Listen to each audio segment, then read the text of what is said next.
C'est un mois d'avril, sorti à XX et Delirium. Une bonne option. À quelques jours, il y a Stade de France. Namoni, bon. Tu vas déjà aux Zélango. Ça déjà quelques jours, vraiment un max. Tu vas aux Zélango, certainement, mais date au bâtier, Namoni est tout près d'un concert. Donc c'est vraiment serré. Donc, fallait pour pas. Il fallait au moins un débit. Le début vraiment à moi. Le début à avril. Le début avril, 4, 5, 2 ou 3 jours, voilà. Le 2 entre les premiers et les 5. Je veux que la technique peut avoir caprice. Bon, exactement. Il a eu de. Exactement, et en 98% déjà aussi là. Ok. Parce qu'il y a essayé de ça partie par partie. Molo. Voilà. Oyo, ils qui disponible. Il faut.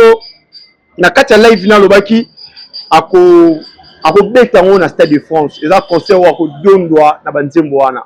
Il a fallu appeler ça pe ba fan. Bateau boye na Stade de France wana temps ya ko maîtriser nzembo wana. Ya banzembo nyo sur obima wana.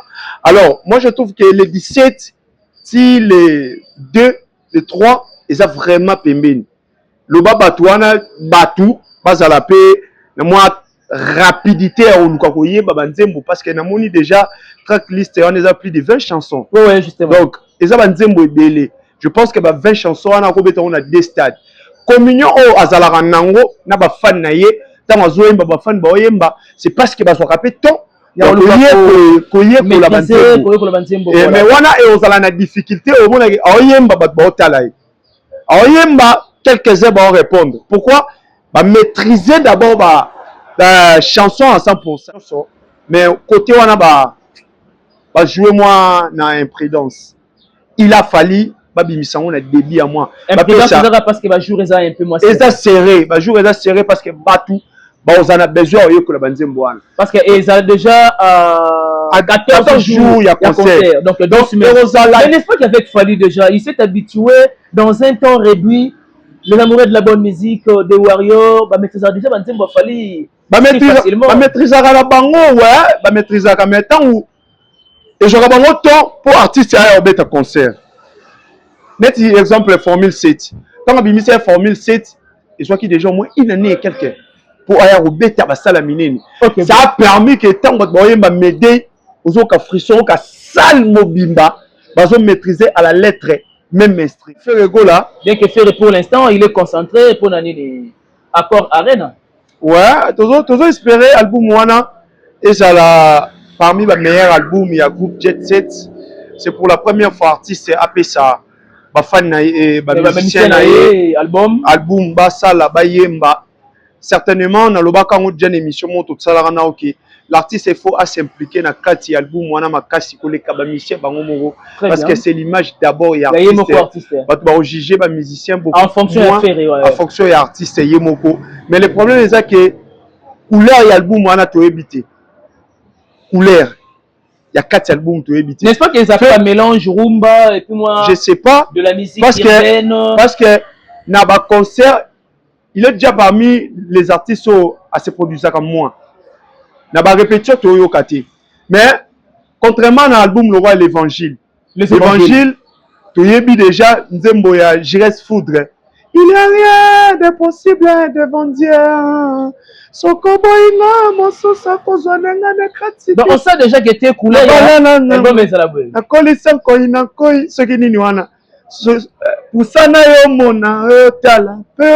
On va sentir que chaque concert, déjà album arnaqué, Jires,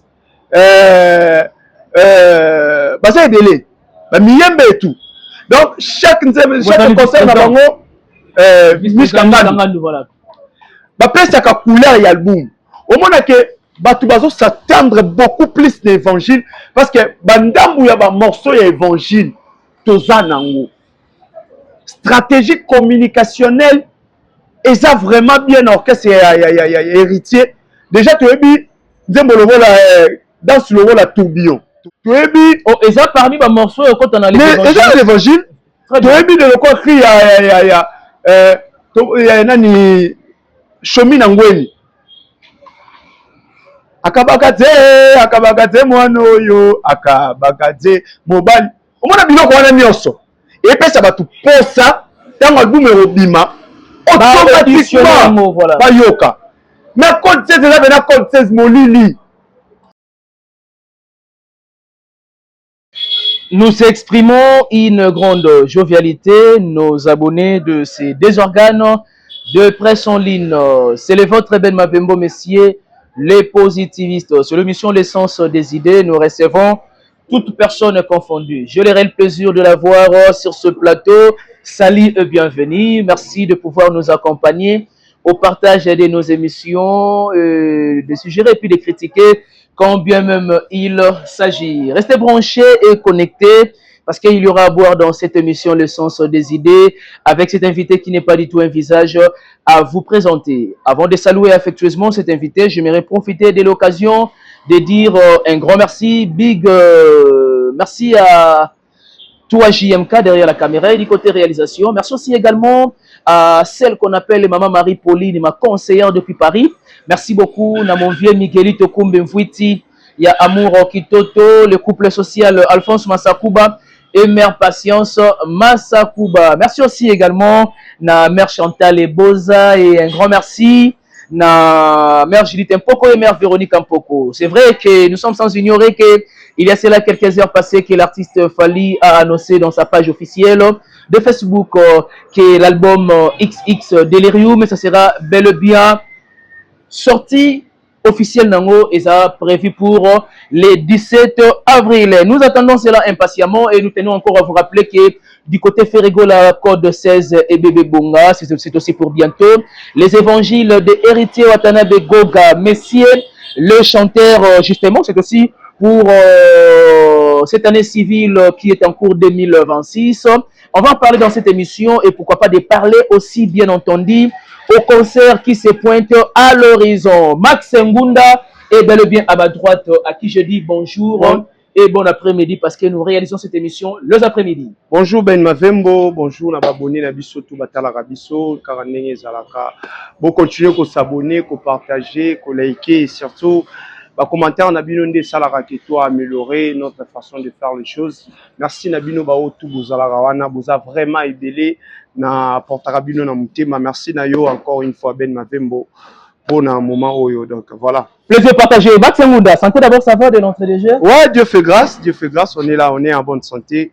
Azo emprunté biso d'abord le souffle de vie au chaque tongo tanto la mukaka, on lui dit que merci parce que ibele na bangonga oyo ils ont la capacité wana te ya kulamuka mais bana ba moyens bamsusu déjà enterré bamsusu ba okotsa bango bamsusu baza vraiment na allongé na ba hôpitaux et tout mais biso nzambe wana to pesi eloko te à continuer à battre la biso to pesa ka ba merci donc voilà on est là Max Ngunda, il y a une question venant de Sarah Boulé, je te salue. Sarah Boulé Kalonji, la plus belle de sa génération. En tout cas, on vous aime bien. Max Ngunda, on s'attendait de moins qu'ils allaient le mois d'avril, sorti à XX et Delirium. Une bonne option. À quelques jours, il y a Stade de France. Namoni, bon, tu vas déjà aux Zélango. Ça déjà quelques jours, vraiment, un Max. Tu vas aux Zélango, certainement, mais Datio Batié, Namoni, ils ont tout près d'un concert. Donc, c'est vraiment serré. Donc, fallait pour pas. Il fallait au moins un débit. Le début vraiment à moi. Le début à avril? Le début avril, 4, 5, 2 ou 3 jours, wana. Le 2 entre les premiers et les 5. Je veux que technique peut avoir caprice. Bon, ils ont déjà. Ils ont déjà loko yo. En 98% déjà aussi là. Ok. Parce qu'il y a essayé biso ça partie par partie. Molo. Voilà. Oyo, ils ont qui disponible. Il faut. Na kati live na lobaki. Ako beta on a Stade de France. Ils ont concert ako dondwa na banzembo wana. Il a fallu appeler ça pe ba fan. Bateau boyen na Stade de France wana temps ya ko maîtriser nzembo wana. Ya banzembo nyosho obima wana. Alors, moi je trouve que les 17 si les 2, les 3, ils ont vraiment pembeni. Le bateau wana batou bazala pe na moi rapidité à olukakoye banzembo parce que na moni déjà tracklist on a plus de 20 chansons. Ouais, justement. Donc, ils ont banzembo ebele. Je pense que 20 chansons on a 2 stades. Communion au azalaka nango na ba fan na ye, tant azoyemba ba fan ba oyemba, c'est parce que ba so rapé temps Mais wana ozala na difficulté omona oyemba bato baotala ye oyemba quelques-uns vont répondre pourquoi maîtriser d'abord la chanson à 100%. Très bien. Donc il fallait pour moi fallait pour pas kodimisa album le 17 avril. Certainement azamuto sala mamunyoso mais côté wana ba jouer moi na imprudence. Il a fallu babimisa on a débit à moi. Imprudence parce que va jouer ça un peu moins serré. Ça serré, va jouer ça serré parce que batou ba on a besoin yo que la banzembo wana. Parce que ils ont déjà à 14 jours il y a concert. Donc mais n'est-ce pas qu'avec Fally déjà, il s'est habitué dans un temps réduit. Les amoureux de la bonne musique, des Warriors, bah maîtriser déjà banzembo Fally. Bah maîtriser la bango ouais, bah maîtriser la temps où et j'aurai pas temps pour artiste à un concert. Net exemple Formule 7. Quand on a mis Formule 7, et soit qui déjà au moins une année et quelques pour aller au bêta basalamine. Ça a permis que tant que vous m'a m'aider aux autres frisson, aux salle mobimba, vous maîtriser à la lettre même instrument, même ma dédicace. Parce qu'on est dans la difficulté. Alors il fallait pour pas aller qui a checké déjà Stade de France depuis année passée, dans 11e mois. Donc, pour naïe, il fallait janvier, tout février, album Zadjan a marché. C'était la chose la plus importante, il fallait ça là. C'était la chose la plus importante que voilà ça là. On va retrouver que bah, jour est un peu moins serré. Bon, il s'agit de Fally, on espère bien et puis on observe aussi sur terrain. Les 17 c'est d'ailleurs pour bientôt. On aura dans un mois. Ouais, on est déjà le 17. Le 40e. 17. Le 17. Donc, dans un mois déjà sorti officiel, il y a XX Delirium. Parlons des codes 16 et Beba et Bonga. Et Salini. C'est ça parmi les albums, on peut te rejoindre en année. Bon, toujours espérer faire le go là. Bien que faire pour l'instant, il est concentré pour l'année accord Arena. Ouais, toujours espérer album Wana. Et ça là, parmi les meilleurs albums, il y a groupe Jet Set.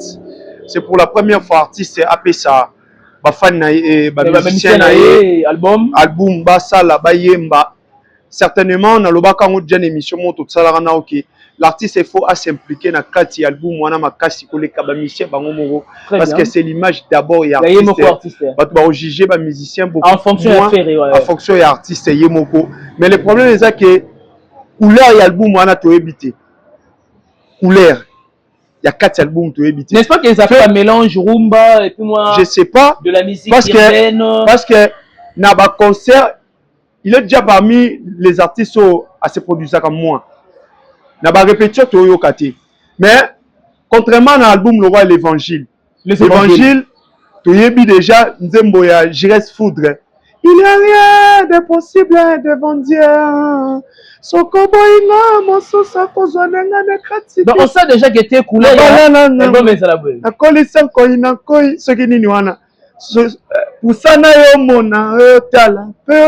On va sentir que chaque concert va me déjà pour ça batou. Bouille album wana. Arnaqué, Jires, bah ça est délai. Bah miyembe et tout. Donc chaque concert na bango voilà. Bapesa ka couleur et album. Au moment que batu bazo s'attendre beaucoup plus d'évangile parce que bandambu ya ba morceau ya évangile toza nango. Stratégie communicationnelle et ça vraiment bien orchestre héritier. Déjà tu ebi nzembo lobo la dans le rôle la tourbillon. Tozo zela. Tu ebi oh et ça parmi ba morceau quand on a l'évangile. Tu ebi de quoi cri ya nani shomi na ngweni akabakate mwana oyo akabakate mobali omona biloko wana nyonso epesa bato posa ntango album ebima automatiquement bayoka mais code 16 eza pena code 16 molili. Mais n'est-ce pas qu'il y a une émission face à Israël Mutombo quand même moi quelques morceaux il y a banzembo ils ont dévoilé. Ils ont dévoilé mais bah capter vraiment. Bah capter et les qui inaperçu. Parce que à petit un moment où bah qui plus à capter dans ma camu où ils ont beaucoup plus polémique. Au moniteur par exemple répétition to concert. Très bien. Moment on a battu ka musique. Bana eloko mususu ba focus te boze la musique oyo pesa bango. Moment on a ne ba pesa ka batu ba morceau ya ba chanson oyo ozala. To système o fali azala nango a pesi bino single moko boy. Bozui déjà idée. Couleur ya album bozo s'attendre que album oyo déjà n'est pas qui des êtres. Non pas qui déjà plus de larmes. Non pas qui déjà sans limite. C'est qu'album oyo to ko so banze me peut le voir sans pitié na kat. Curiosité wana, ça va pousser encore les gens ya ko luka ko yo album wana mobimba. Contrairement à faire Egola, Banda annonce code 16. Car pas Israël Mutombo. Mais jusqu'à présent, non, mais même dans la France 24, peut dévoiler. Na be mission te ben mavembo. Yo lingi na be mission te. Oui, ce qu'on peut si en moté que aujourd'hui un morceau mo. A quoi peut ça là que attendez maman Carouse. Et bien le roi non single. Bien le roi single. Tu vois déjà que Nzembo ozo figurer na code 16. Donc Nzembo nenge kenebe ba golo ba oza mona feeling wana ya ozel album wana. Mais depuis pour annoncer biso code 16. Musique elle est sur le musique à Kalaté. Max, est-ce qu'il y a un problème dans Nzembo na que est la communicable? Le problème avec faire Azo c'est basé beaucoup plus dans la musique ya Kala. Oh, comment ça? La manière de faire ya ba papa il ne s'est pas évolué dans sa musique. Lelo musique ya lelo toebi ndenge jeunesse na biso zo tambola. Lelo na ba papa na ba maman to tambola na feeling moko. Alors il faut qu'on s'adapte na la chose numérique ya lelo ndenge makambo zo tambola. L'artiste il faut à simplifier makambo. Il faut mettre à changer communication na ye na ba test na ye. Donc Nzembo to yebi ke ozoyembela mwasi to ozoyembela mobali.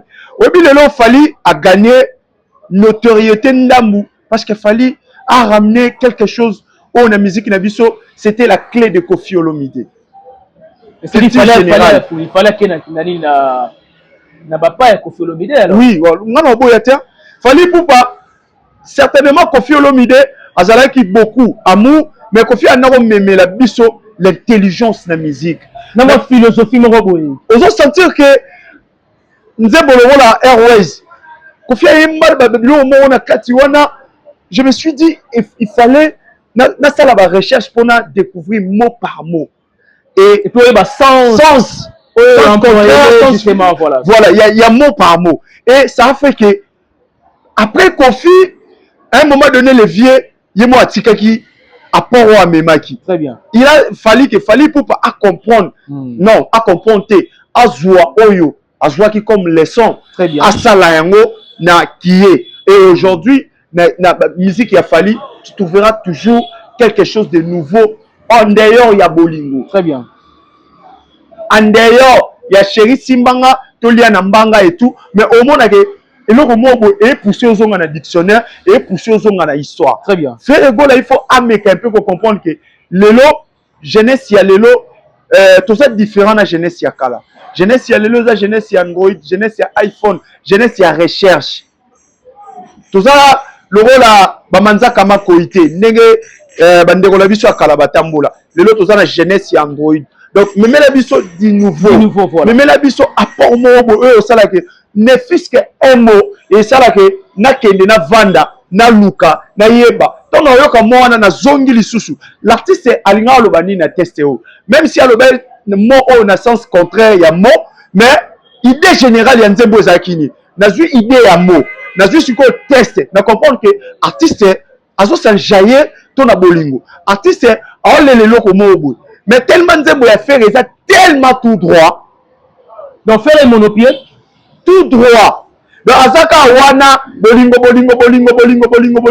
po to yesu to bandi bolingo po ti donc eloko ça là que ba tu pas mettre un peu asala na moi feeling wana teza yango wana donc par là tu fais acquiser faire un problème ya ba saveur na Nzembo na goût boy voilà pour transmettre ba émotion voilà et vous allez à se documenter donc on peut s'attendre de cela même dans les évangiles alors les évangiles déjà oh mais on parle là d'héritier Watanabe tu es pour moi destination de rêve héritier portable héritier poésie mon parce qu'il a toujours dit hein la musique n'est moi poésie wana eza clé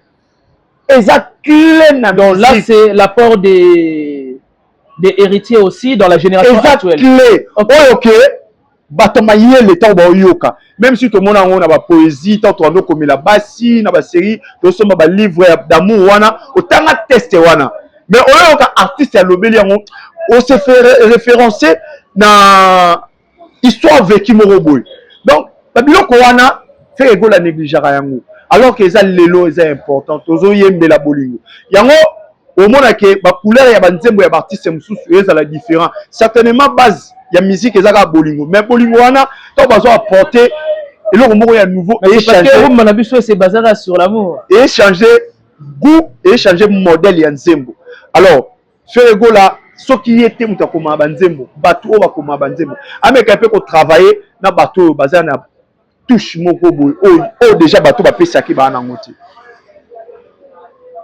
donc akena on a ligne na bongo akende a travailler na bato il peut changer aussi des paroliers alors voilà ba parolier au travail pe na ben 1 2 3 4 5 fois o meki na pe ko lukana nunde ko mususu o meki na ko tala écriture ya ndeko test ya ndeko mususu est-ce que test oyo basé belé parolier te la mutunyo sonzembo o proposer ka cacher na ye et puis o meki ko mekana ligne wana parce que le lot on a beaucoup on a pour ça artiste va proposer biso eloko yo et aussi la biso na mutu malheureusement pour beaucoup des artistes bah comprendre clé wana te a pas fallu héritier la remarque que vous avez formulée à la personne de faire et pour na bantembo na ye est-ce que réellement ndengo mona va faire et faire sur la somme ntembo abatsa pe qui fait réellement mona bantembo wana voix ils allaient qu'à voir arrête tout charité te abatsa voix. Et tu l'as remarqué dans l'album précédent? Ukoma solongo ya bolingo e bandaka e sukali na debi e komaka amer sukanango e yolobaki kutu a changé kombo ngana yo tolingana ache Clément Mambu héritier e bandeliti suka ya test ya wata akoma bongo etikala bongo ya cheka voix abwaki na libanga. OK. Donc ce c'est le quoi qui fait à texte.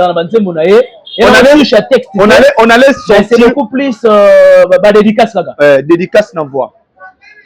Faire un touche à test.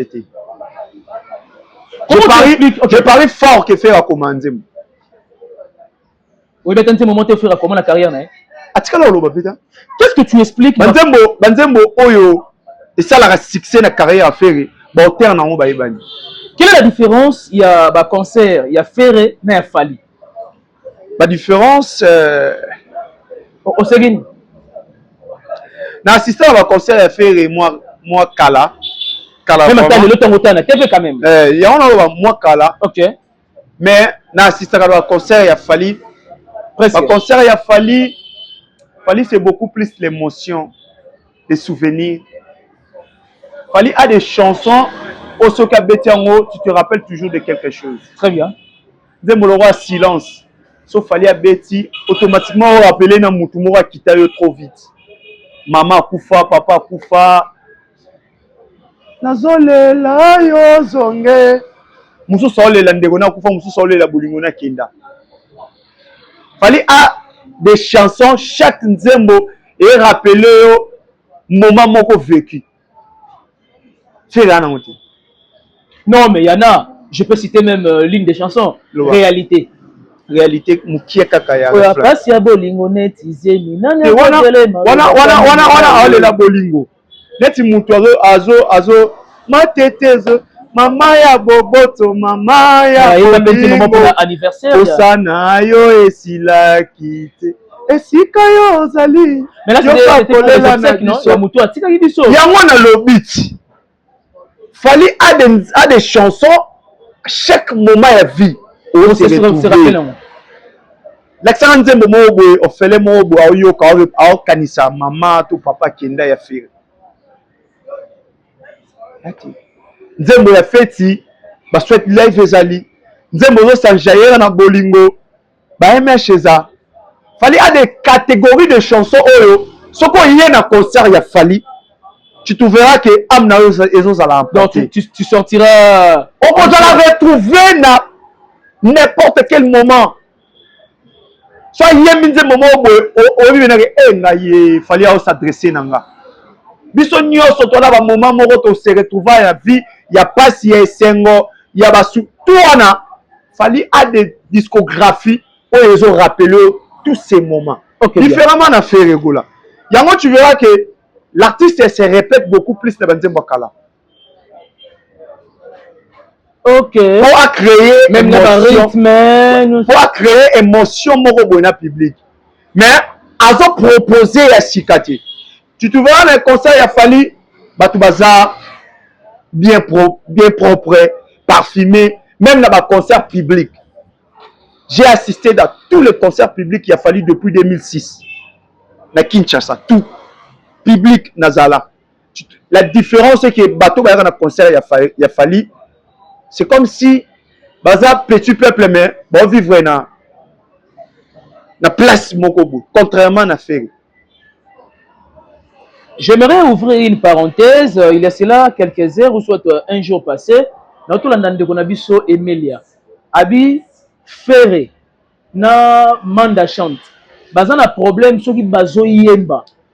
3 chansons. Bah oui, à la hauteur. Soit comme la 4e, 5e, on sentit que voilà bango et qu'on gardait toujours authenticité parce que bah on a voix est clair et puis la 4e à 5e chanson moi problème moi gros comprendre que tu as déjà fait endommagé. Qu'est-ce que tu en penses de cela? Si quoi bateau fait dans le baki et on a mission mususu ba yemba 4 5 zemboté. Weziki. Ye Ferré. Ako yemba 10 zembo de suite. Aya Sikoyo, qu'on contredit d'abord ce que Emile a dit. Parce que Emile a aussi Ayemba na Ferré. Ayemba na Manda. Voilà. Ce que j'arrive biso, analyste to lobby, il y a deux fois que biso to loba contre l'intégrité. Mais un artiste c'est le rôle à Ferré. Un artiste c'est le rôle à Manda. On a évité parce que biso to loba téléspectateur. On a yeba que Ferré a na lankin faut na sentir yango. Na comprendre que Ferré a craché. Ferré a yembi mabe. Mais Emilia a yebi que voya Ferré normalement ils allaient awa. Mais on va faire un yemba awa, c'est que koto a des makasi ta comme lemba. Yango yena awa. Donc c'est l'Emilia qui a la capacité à détecter place faire la place sur un comité. Très bien. Parce que il faut des artistes bango moko baya kapena ko yebisa biso. Donc na ko contredire Emilia parce que moi je suis juste un observateur ou mélomane on a yo kakakaka ndenge artiste bayemba mais ye ayebi place nini oyo Ferré ana lankin na ndenge yembe li Ferré oyemba awa ayemba parce que ayemba bien toi oyemba mabe. Donc Emilia alias ezala Emilia ezala Ferré ezala Manda chante, ce sont de très beaux chanteurs. On a voilà, tous fiers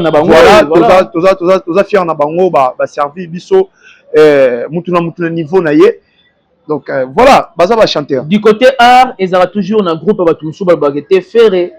Bazara so ba ngate a Ferré grand chanteur. Argument au ba golo ba sapuyara yango wana. Ferré grand chanteur. Ba suna argument monsieur Zara. Ba wan biloko ba na mikie. Wan biloko ba na mikie. Je n'ai jamais trouvé récompense moko ou babi parce que toi tu es le grand chanteur. Voilà. Ils ont raté. Meilleur artiste. Voilà. Metteur en scène. Meilleur spectacle. Très bien. Donc, photo bimaka la philosophie à chant. Tout l'être artiste c'est comme un artiste complet. L'artiste complet peut faire face à 50 ans. Très bien. À gagner dans la catégorie mobo. L'artiste complet il peut faire face à Burna Boy. Très bien. À gagner. Mais ce qui est un chanteur, un Burna Boy qui est un artiste complet, à betayo. À betayo parce que a un metteur en scène. Très bien. Ayebi ko sanjai, ayebi ko pesa lengi moko po public na yewana. Ba yo ka lengi. Yo tika la bozo yemba, ozo ganga. Lui, il va observateur, na ba les juristes, bon compter même l'émotion entre public et artiste. Tout le monde même la Vodacom Superstar. Vodacom c'est parmi les critères. Donc tout le monde artiste quand on a chanteur. Pour la chanteur c'est bien bon, mais à ça malé à Rwanda nyoso. Au comme que artiste au côté les mabou. Juste sans dire un mot, on les là-bas au Ganga. Michael Jackson le faisait. Un artiste qui dégage l'aura. Parce que c'était un artiste émotionnel avec sa manière de faire des choses. Voilà. Le podium sur scène. Donc, il y a des gens qui ont emballé Batou.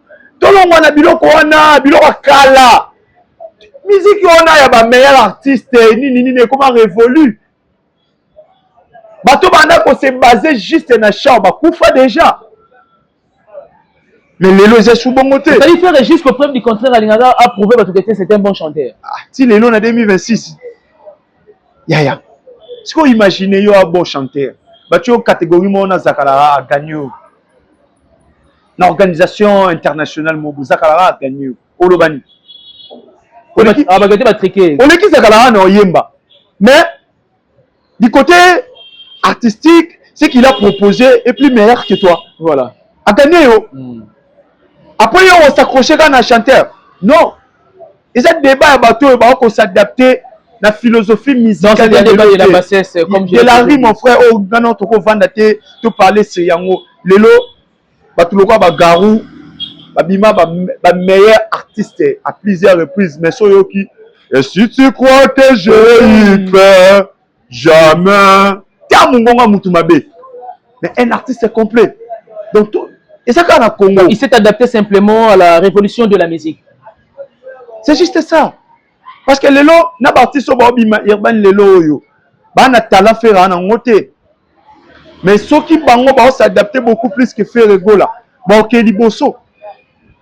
Maxime Munda, c'était un réel plaisir de t'avoir. Mais nous avons des concerts dans l'approche Fetirawa. C'est aussi déjà d'ailleurs serré. Nous avons fait le 4 avril, Zaiko Langalanga Kolomboka. C'est pour le 24 avril. Héritier Watanabe, nous parlons d'abord du Fali, double Stade de France. Et puis, nous avons aussi également Héritier Watanabe, les 3 juillet. Et puis, Wilson, les 4 juillet. En 1 minute et 30 secondes. On va concert, nous avons aussi pointé à l'horizon. Voilà, les artistes congolais promettaient Bicho qui année 2026 aux ala. Année à Maramboa bien, je salue d'abord Papa Zaiko, Kolomboka. Vu son âge, mais ok, toujours quoi affronter les seuls vieux légendes Oyo. Congo, Ezo, Pesaye, va projecter Oiseau mérité. Un vieux qui parle avec tout le monde, un vieux Oyo a respect, un vieux Oyo respectera tout le monde tout autour de lui. Tout ce cas-là, au monde, il y a une polémique. Un exemple, vraiment un exemple à suivre. Dans le balaba jeune Oyo Lelo, Bandeko Nyoso Baza, na Paris wana, s'il y a un concert, s'il y a un monsieur où on peut être redevable, c'est monsieur Zaiko Langalanga. Donc, Boton dit sa concert wana. Ben Mavembo, dans le domaine de la vie, tout ça n'a pas exemple. Tout ça n'a pas tout ça comme modèle. Moi, je dis dans la musique congolaise, s'il y a quelqu'un que je peux prendre comme un modèle, c'est Nyokalo. Okay. Depuis na Koli. Il n'est pas rancunier. Depuis na Koli. Dans ce cas-là, comme on a été, le vieux a sali sortie médiatique moko. Batuna Simanango, Mukileziki. Il met tout le monde à sa place. Leki Yaya, Moana. Parce qu'il sait que les lobbies sont aux alatés, bateau boyande ba aux relève. Biso ba o ba ses références sans biso, photos à la modèle, tous à la rassembleur. Il a toujours eu le discours pour rassembler les missions congolais. Différemment na ba légende mususu. Donc merci na vina biso Nyokalongo et puis Bartiste Nyoso bachi ba date na bango bon continuer. C'est le Congo qui gagne, c'est la culture congolaise qui imprime. Donc voilà, courage na bango tout basomba ba mélomane na bango basomba ba billet toko ba décryptage au salle makaka après ba concert nani asali bien te nani asali bien toko ya olobila vraiment. Merci beaucoup à toi Max Ngunda de m'avoir honoré sur ce plateau. Tu as des personnes à saluer à la fin ici? Merci na batutu batala biso. Merci beaucoup, tout est bien qui finit bien. Merci de votre attention soutenue et particulière. Merci à toi JMK du côté réalisation. Derrière la caméra du côté réalisation, merci beaucoup à les chirurgiens dentistes par excellence Flavien Mavembo et mère Émilie Bolanda Mavembo. Merci à la noblesse oblige Mavembo, futur médecin, la grande sœur de Johanna, Gladines Mavembo de Bensi Bazong, Estrella Mavembo et Nirvana Mavembo. Quant à moi, je vous laisse entre le mains de la régie. Abonnez-vous massivement sur BIMAF Télévision et Congo Max News. Et laissez-nous vos commentaires, accompagnez-nous au partage de nos émissions. On se retrouve au prochain numéro. D'ici là, portez-vous bien. Bye bye.